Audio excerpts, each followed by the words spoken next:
Hello, my beautiful friends. Welcome back to the show. Today, I'm super excited to dive into today's conversation with Marta Ponsko.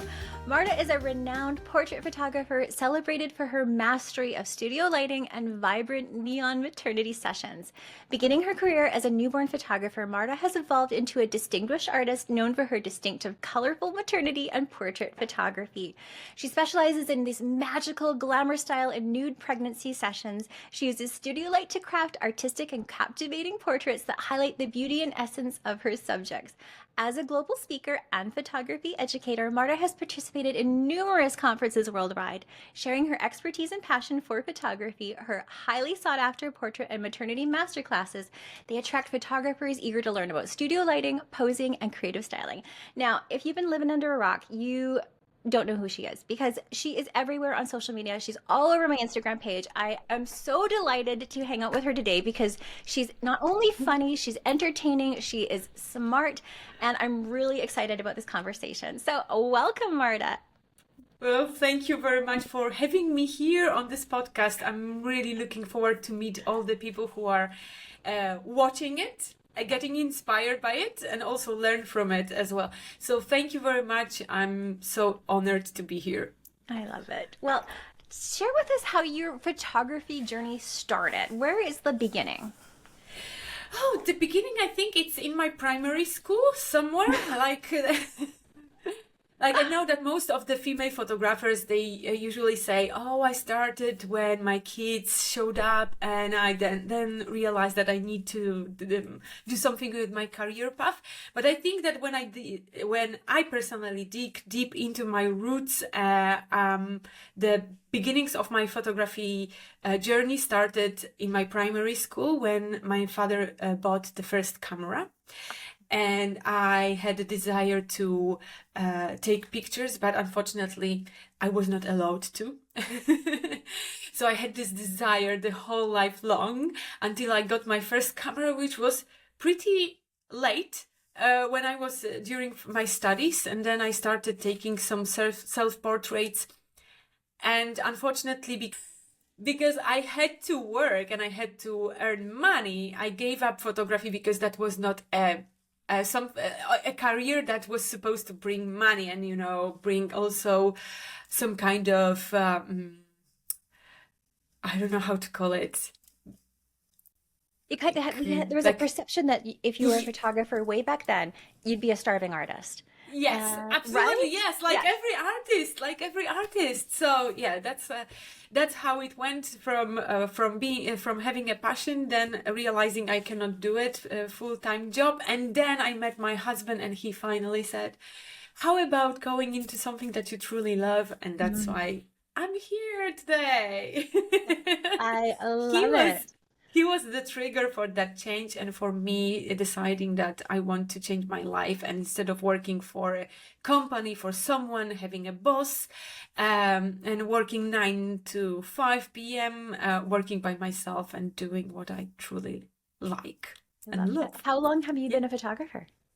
I just made the decision 10 years ago. Then I realized I'm pregnant, so I had to give up this idea of switching from, a good, well-paid job into a photography career for a year. And a year later, so 9 years ago, I decided to go full-time into photography. And so you started with newborn, and sort of everything sort of morphed into, you can tell that you have this huge passion for maternity posing and photography. Do you have a modeling background? I have to ask because you are the best model. Oh, really? Thank you very much. That's something that I'm truly passionate about. However, I have never been a model, and to be honest, I was very shy the whole life long. I didn't want to be exposed, seen by other people. I didn't like it. And that's why at the very beginning of being a photographer, I was not comfortable with photographing women because I didn't understand what the posing thing is about and why I should pose. I was a typical beginner photographer who asked the model to pose herself. Yeah, that's this embarrassing thing about me that you now know that my beginnings of my career were very, weird. So, and then when I was with my second child, pregnant with my second child, I had this interesting experience of being photographed by my husband during a journey to Italy, among a crowd of other people who were visiting some cities, and we were in Venice, and he was taking pictures of me being pregnant among so many people surrounded. I was surrounded by like thousands of people. The city was packed with people because it was a bank holiday.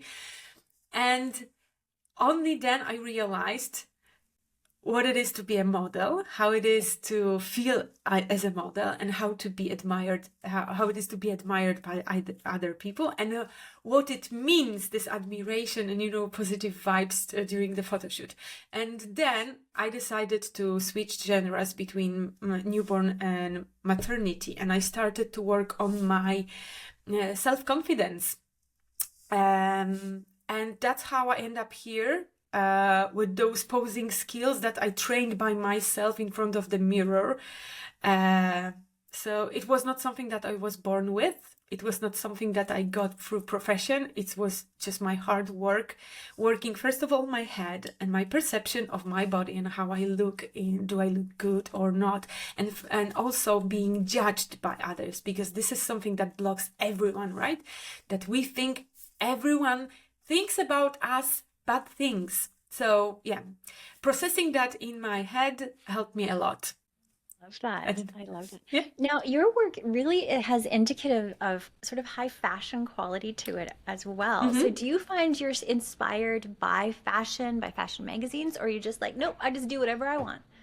No, fashion magazines, definitely, yes, and fashion photography.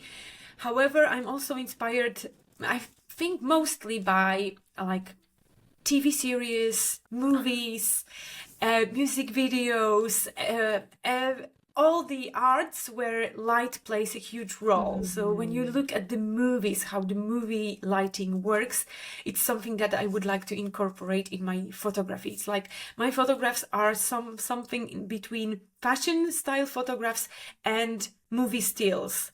Right, something or music video still, something in between. That's what my intention to incorporate into my workflow and into my style is.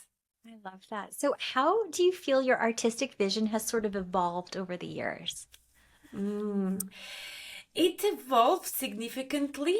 I think that at the very beginning, my whole style was based around outfits, props, accessories. At some point I realized that it's not the good direction, at least not for me. My passion in my styling, should be evolving around something else, which is posing and lighting.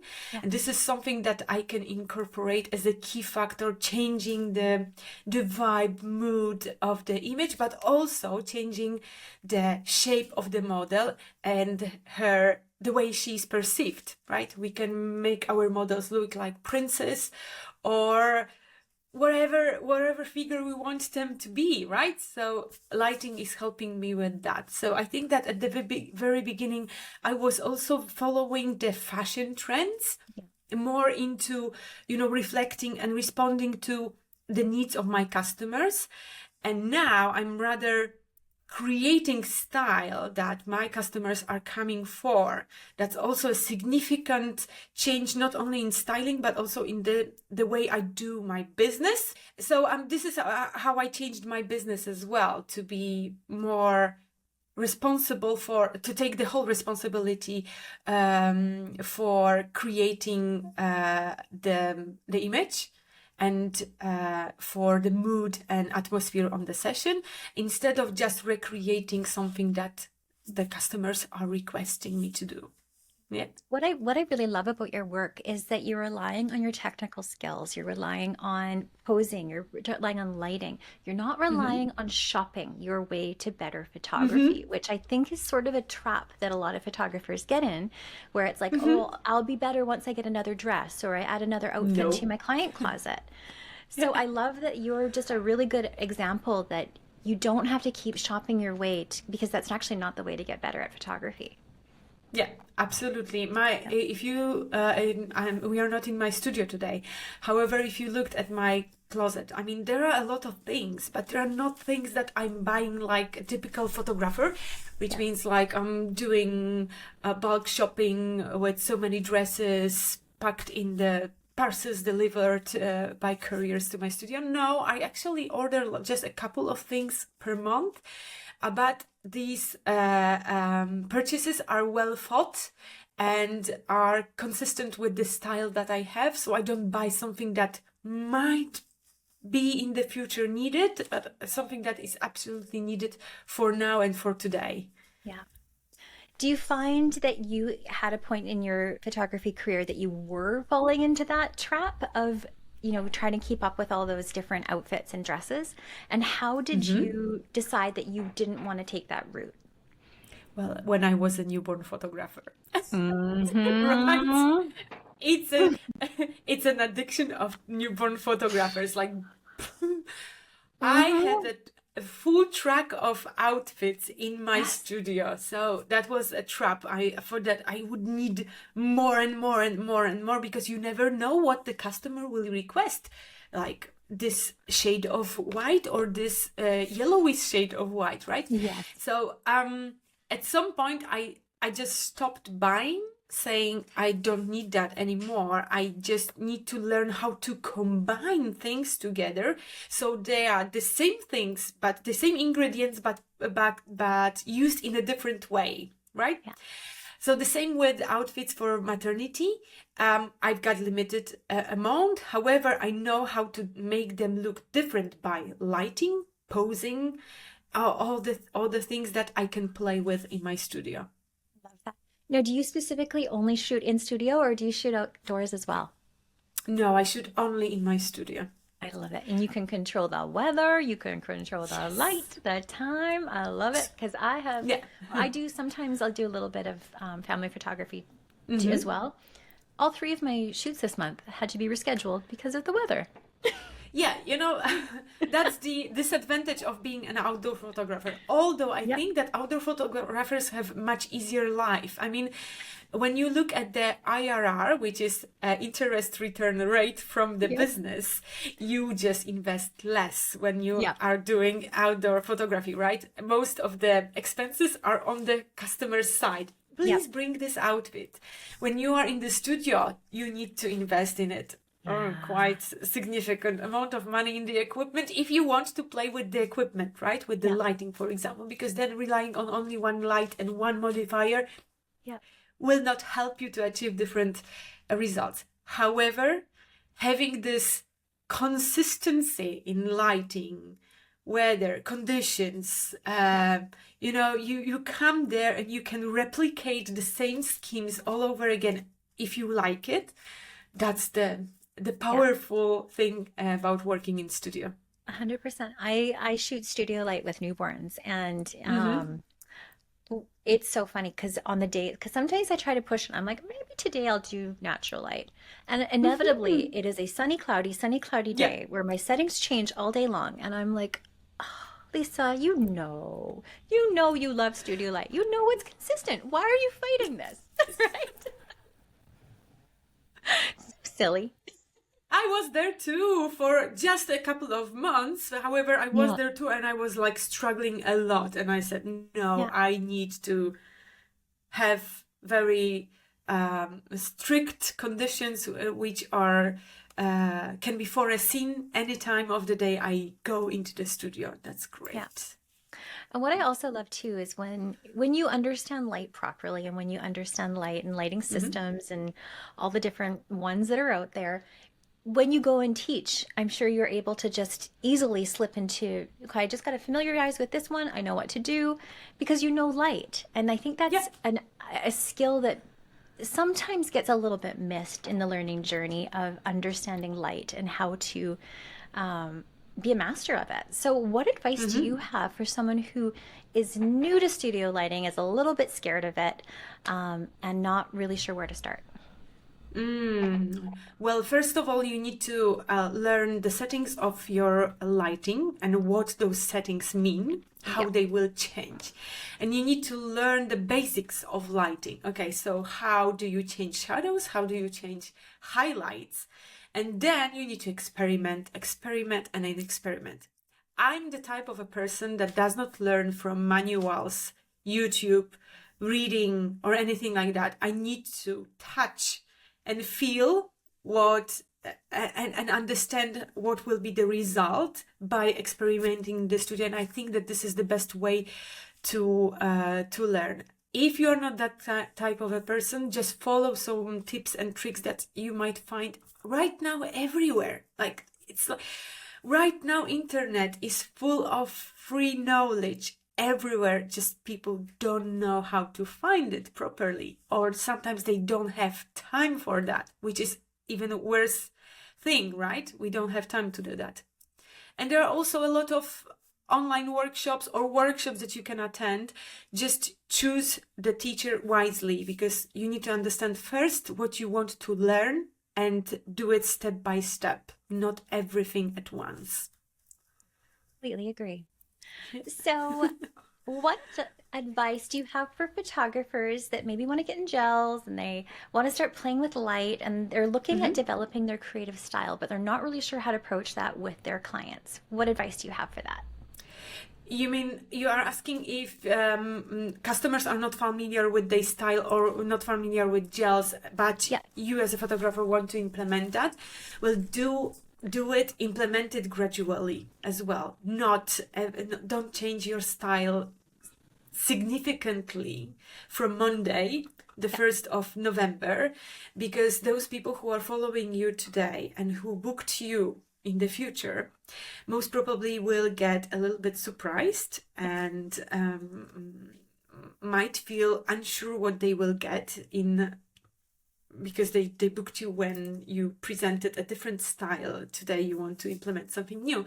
However, do it gradually, which means that try to sneak in something new, and also check what people think about it, but don't treat these opinions as something for sure and something that determines your final decisions.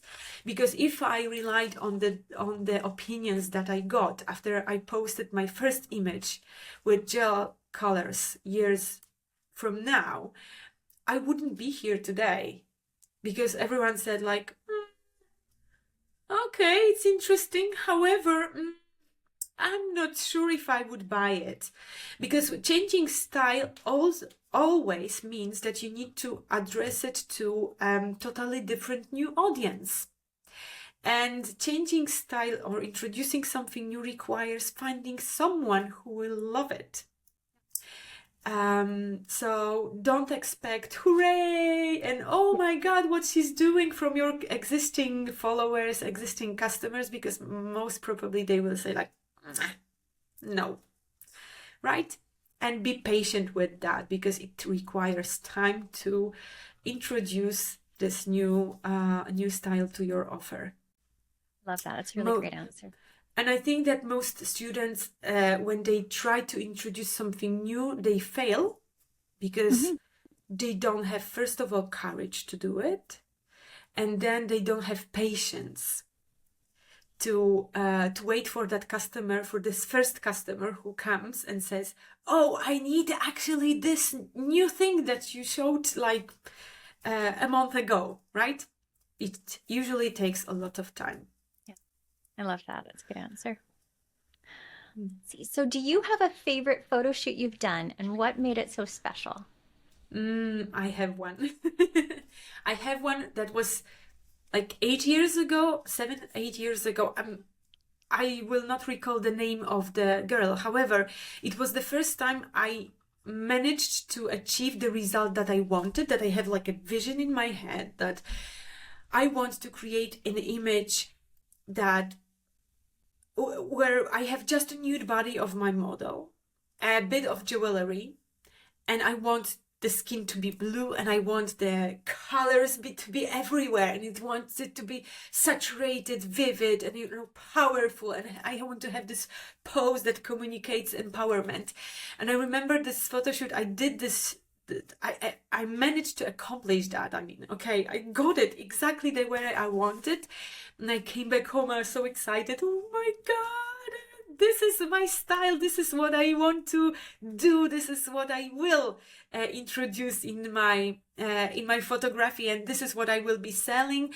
And this was the last moment of my happiness, because then my husband came in with his opinions, and he was like, I know you like it because it's extraordinary and weird.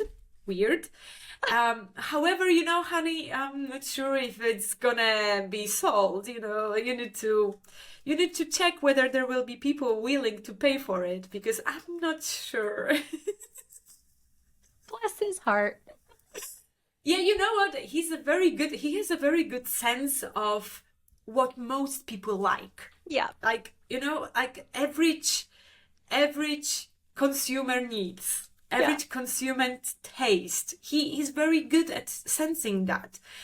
And actually, it's very good to have someone like that around you, especially if you have those crazy ideas, like you have this artistic vision, which sometimes it's very difficult to sell. So someone who will, tell you, okay, it's good to have that, but it's also good to have that, because you need to balance. To get to a point when you will be selling this crazy stuff, you need to first, gradually go there. So he was that reasonable sense of, like keeping me in on the track. Grounded. Yeah. A little bit grounded. I love that.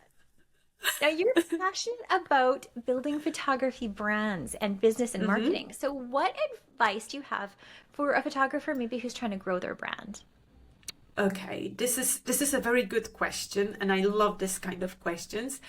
I think that the most important thing about building a brand is the fact that you're, as a photographer, building a personal brand, right? So you're the face of your brand, which is a great thing, because this is something that cannot be copied by anyone. Yeah. And I'm not talking about how you look, but I'm talking about how you talk, who you are, what values you have, how you make people feel around you, how you create this experience for your customers. It's only you.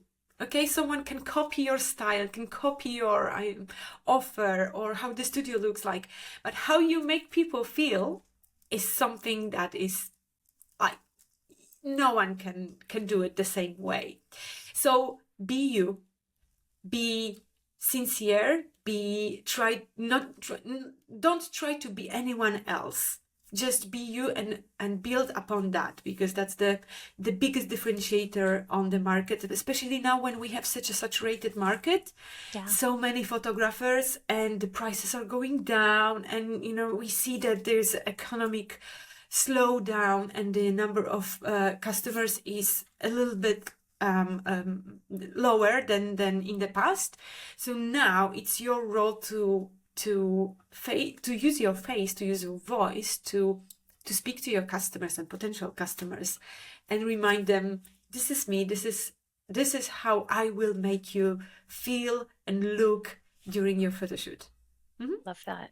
I love that. So your social media presence, we talked a little bit before we got on the air a little bit about it, because I am such a super fan of Marta and her reels, because they are not only educational, they're funny, they are eye-catching. So I want to talk a little bit about your content and how you come up with your ideas for your content and how often you're putting it out, because a lot of photographers, they feel like it's something that they have to do, not something they get to do, and they kind of feel bogged down with it. So I love that you have made it fun, because you can tell you're having fun. Yes. You know what? I trained myself. I made it a habit, a routine to create it. And I think that the more you get yourself into doing that, the more you get fun out of it. Yeah. It's just, at the very beginning, it was tough. I had the same attitude like every photographer that I met on my journey. Is like, I hate it. I'm destined to create art and images, not make funny reels. But yeah, I know. But you know what? The problem is that this is the reality we are living in today, and either you adapt or you are out. Unfortunately, that's how it works.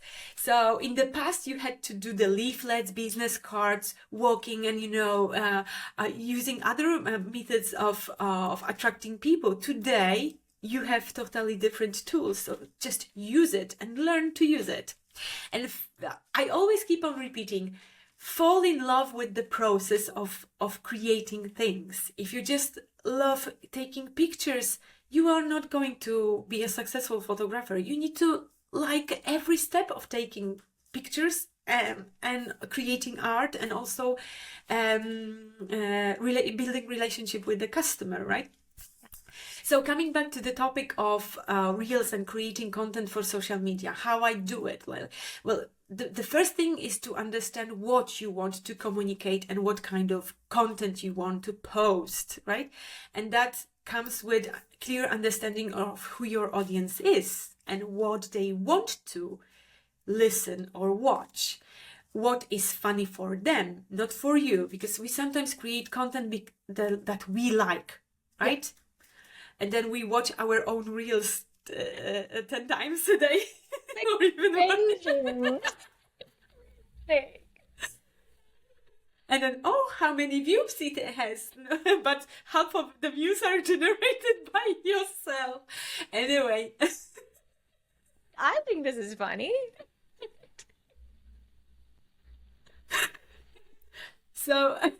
So yeah, you need to understand who is your audience. Obviously, my audience is totally different from any other photographer's audience, right? So you do not need to know who are they, women, men, what age, when they use social media, what's the economical status, what they are looking for, what kind of other products they are looking for, or services, and things like that.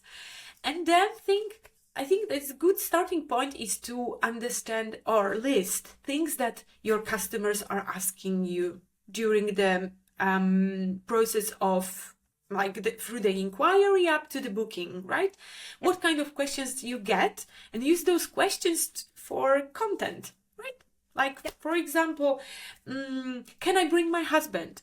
You've got an idea for at least 3 reels. Yeah. One, when you talk about it, then when you show behind the scenes with a husband, and then when you actually can use a customer testimonial about how you made them prepared or feel as a couple during the photo shoot. And then you can also post some pictures. So look, from one topic, you've got numerous different ideas for content. So I defined in my strategy like 3 pillars of topics that my audience likes. So you as photographers like to see posing, lighting, behind the scenes, and a little bit of fun about our business, right? So these are the key pillars, and I'm focusing on those and trying to mix them, so it's not always the same topic. Like I see sometimes photographers posting every single day about posing. It's so boring, right? After 1 month of watching that, it's getting boring. So I try to include many different topics to make it interesting every single day. I love that. And that's how it works. That's it. I love that. I think a lot of the time we tend to overthink it. I know that I could have a master's degree in overthinking things, because I will overthink something to death and then I'll do nothing.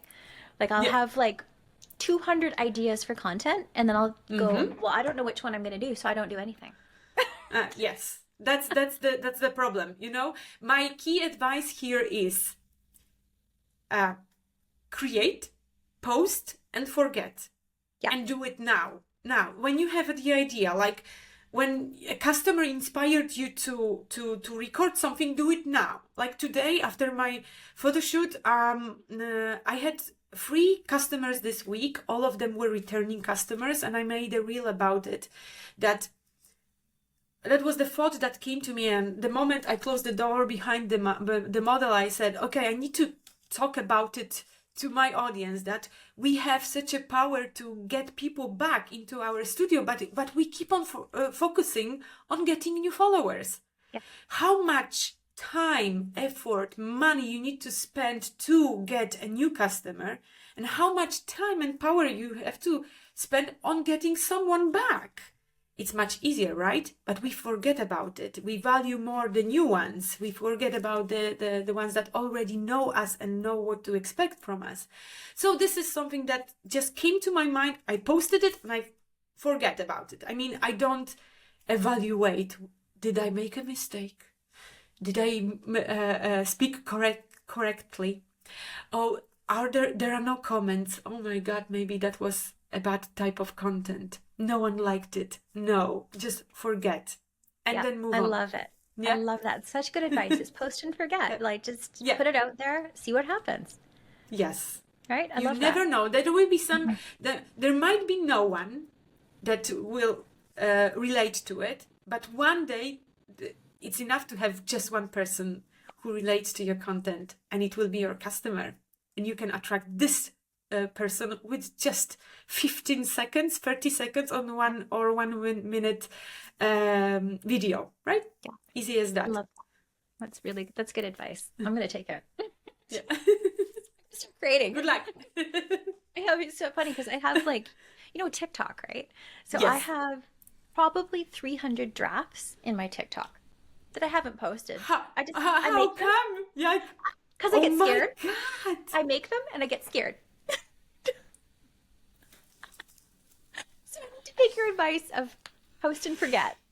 Yes. Yes. You've got 300 days of content already created. Just ridiculous things that I've made. Yep.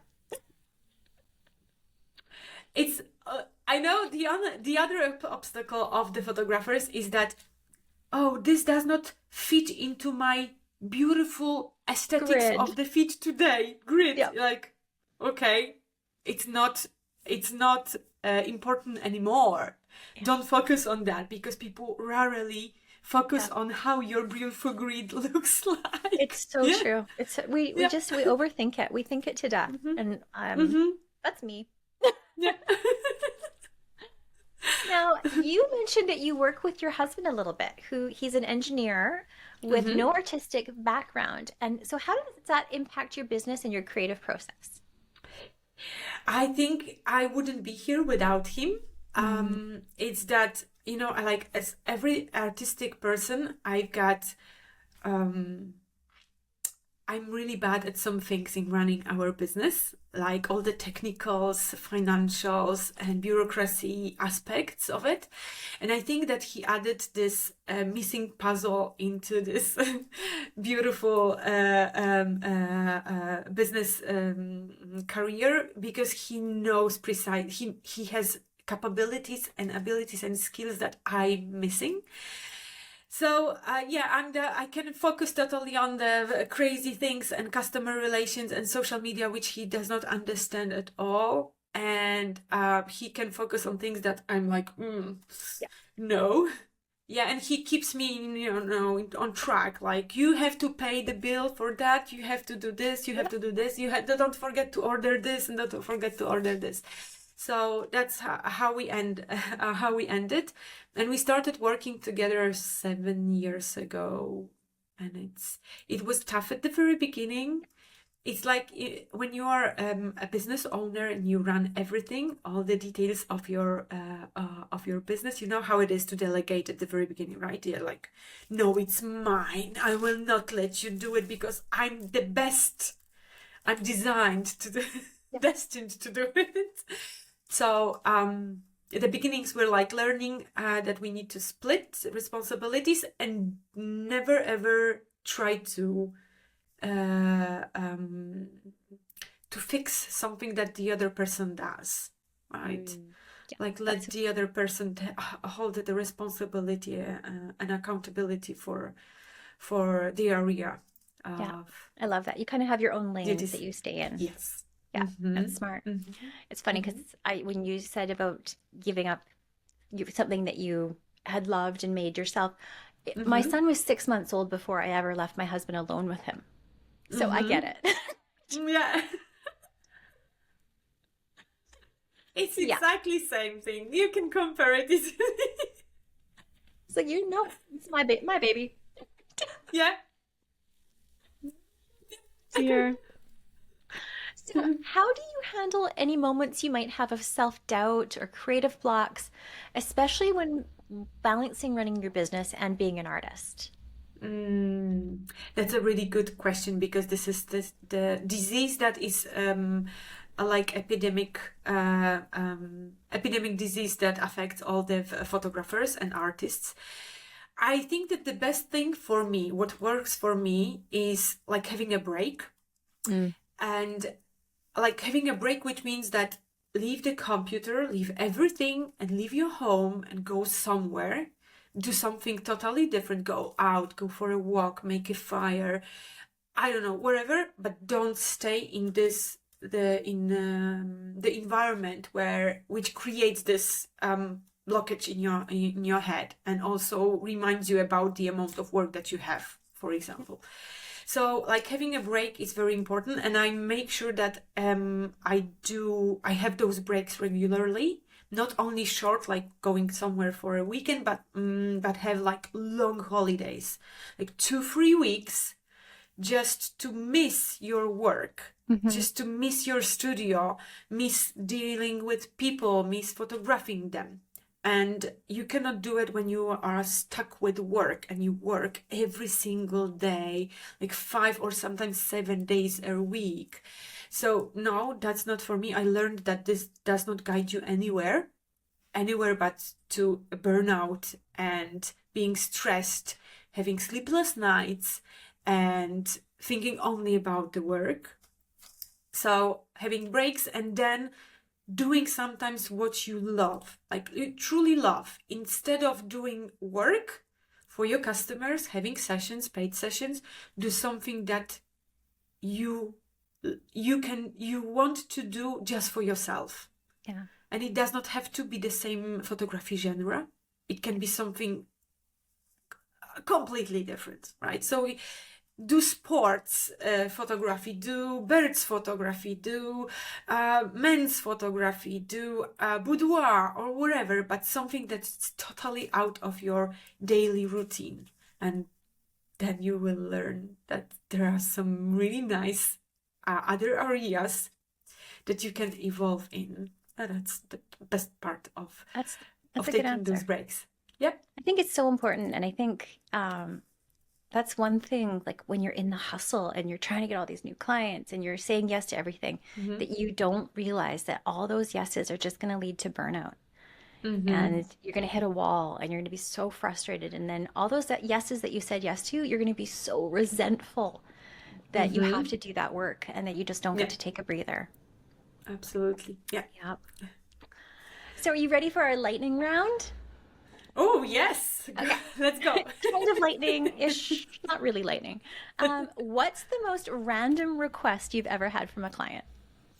Could be newborn or Oh, like maternity. an awkward, right? Kind of Request. just like, yeah, just like, whoa, that's a strange request. Like, hey, will you do a maternity session with fire? And I was Oh, like oh, fire? You mean like like real overlay fire? fire or real fire? Yes, real fire. I was like, my studio is like 40 square meters. Like, I don't know. So I ended up not doing it because it was a request from a wife of a guy who owned the biggest event company, and he had all those crazy Yeah, things, machines for fog, for confetti, for yeah. fire, everything. And I didn't realize that. I thought like, oh, okay, should I bring like some petrol and gas and then I will. So I was a little bit surprised, but I allowed them to bring a smoke machine, not realizing that this smoke machine was the size of a fridge, like Oh, like really big fridge, and with the pipe that was like 1 meter, almost 1 meter diameter. And when they clicked on, just like did poof, and the whole studio and the corridor was with this smoke that was up to knee level, right? And I was like, I hope they will not the fire. Set off my alarms. That's wild. That's wild. Oh my God. And it stayed like this for 2 hours. So, you know, it was really heavy fog. Yeah. Staying down to and it affects the lighting, right? So I didn't realize how much it affects the lighting. So I was like, what do we do with that? What do we do? Yeah, they need to get rid of that.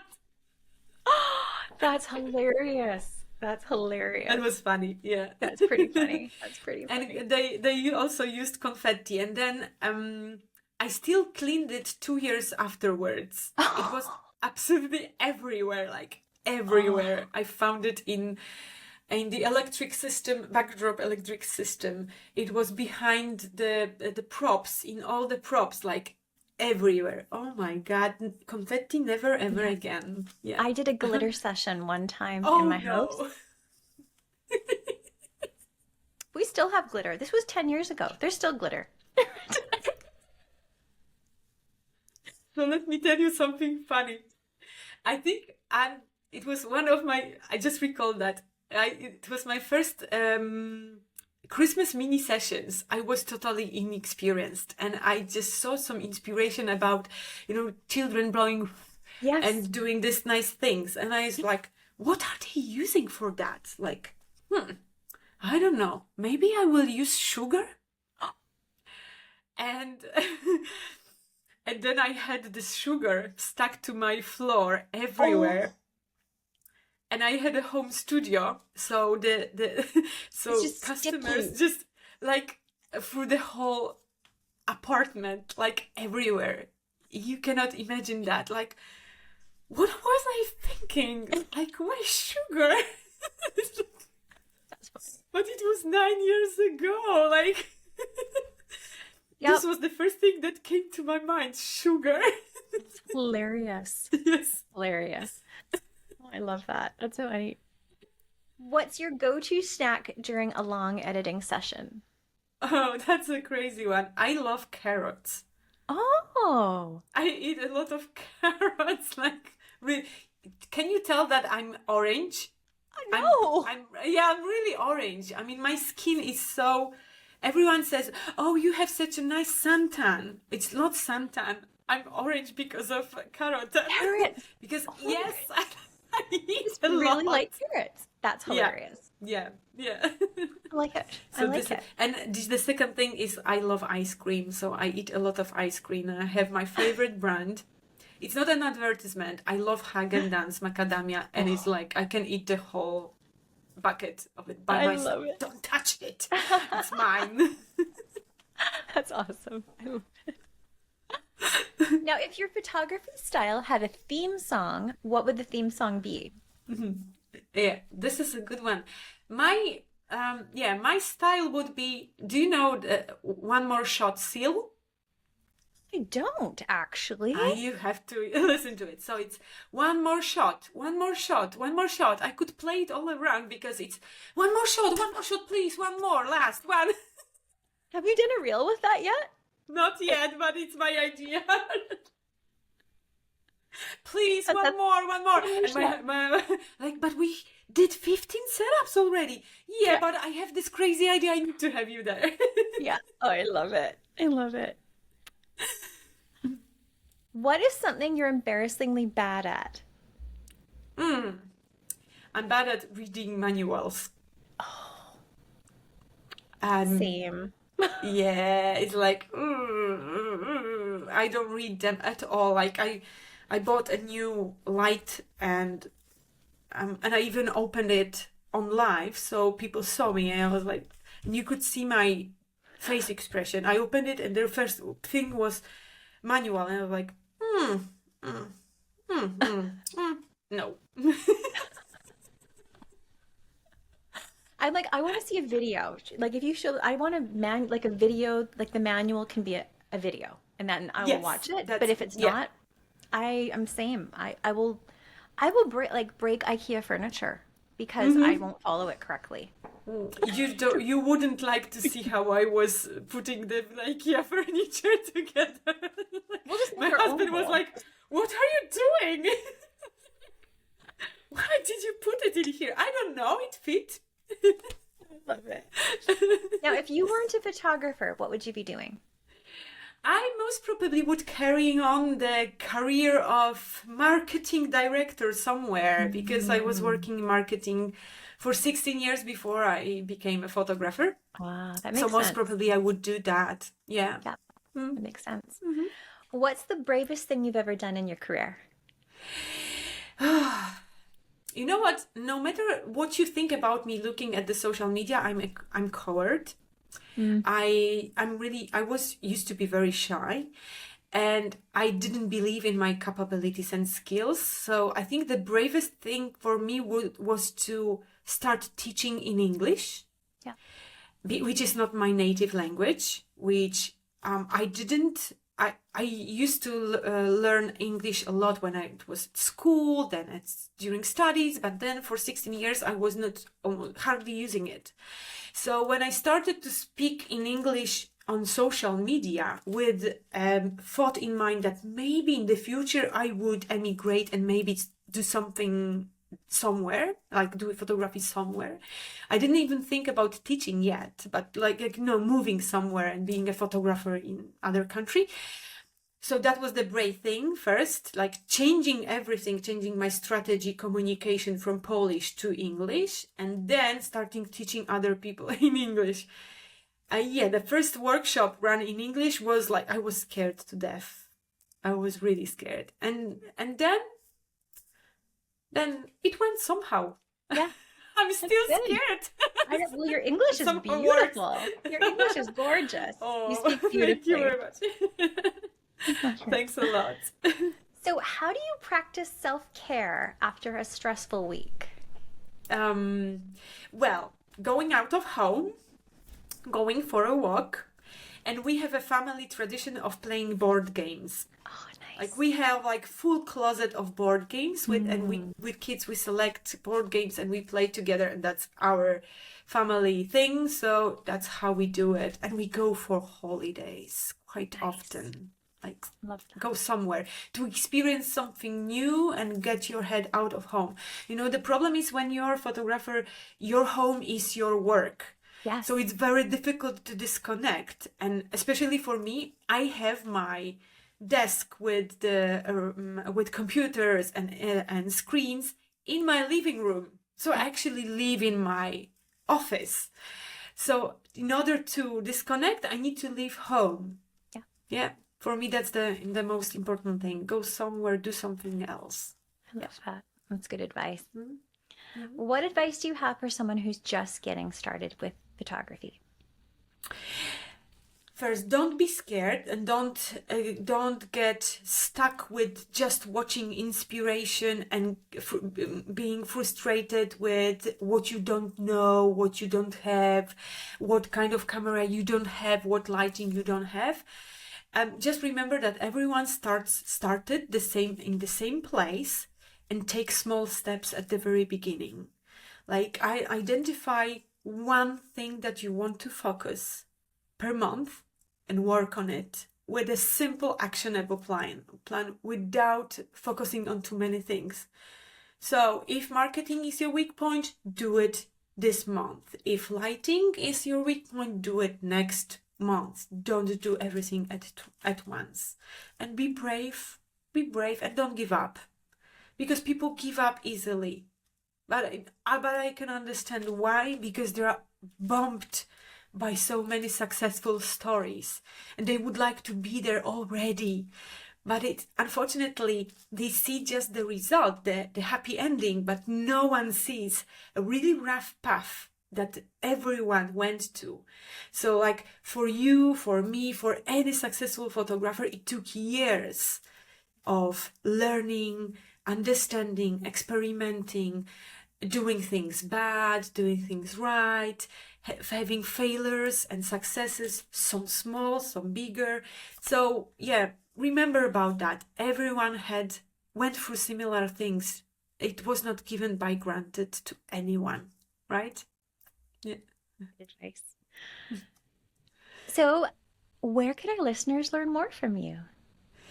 Oh, that's a good thing. They can learn from me either by in-person workshops, because I teach in person. I travel to different locations, countries every single year. So this year, actually, I have completed all the workshop, and I will be all the workshops, and I will be starting next year. So I will be having in-person workshops in numerous countries. They will be posted on my website, but I also will be available, first of all, on your newborn retreat, right? And on some conferences. For US photographers, you will be able to meet me on Imagine and WPPI. I will be speaking there and also having workshops. So, yay! Awesome. How exciting. Yes. And if you are more into one-to-one personal experience, you can come to my studio. Actually, I have so many people from different parts of the world coming to Warsaw. It's a nice place to visit and meet me. And on top of that, I've got my own online academy, which is available through my website. It's like an educational program. It's not videos that you can buy, but it's like a 8-week program during which I guide my students step by step through key processes of getting into being a professional maternity and creative maternity photographer. So that's one thing that is right now my core product, or let's call it like this. Yeah. Well, can you share what you're going to be teaching on for the online newborn retreat this January? Mm-hmm. Yes, I will be teaching powerful lighting and posing for maternity models. Yeah. So how to use lighting and posing to create stunning images and differentiate yourself on the market among other photographers. Oh, we are so excited, and we are so thrilled you're joining us. Me too. Well, I love to end my interviews just with this last question, and it is, what are you currently curious about or artistically curious about? Now I'm exploring more portrait photography, so I'm trying to diversify my portfolio, and not to focus on things that I'm doing all the time, just to make myself more, how do you call it, like not too stuck in routine, like doing all the same things all over again. So I'm going more into portrait photography and like exploring new lighting methods and equipment, something that I didn't use before because I didn't know how to use it. Yeah. So like develop my technical skills in studio lighting. I love that. Well, Marta, thank you so much for joining me today. Thank you very much for inviting. This was a really nice talk. Thank you. You make the interlocutor very comfortable. Oh, let's say. Thank you. Well, I loved it, and I loved this conversation. Thank you. Cannot wait to be with all you guys. It will be in February, right? So in February on the retreat. Oh, my beautiful friends, I hope you have loved this conversation just as much as I have. I am sending you so much of my light and my love today and every single day. We will see you next time.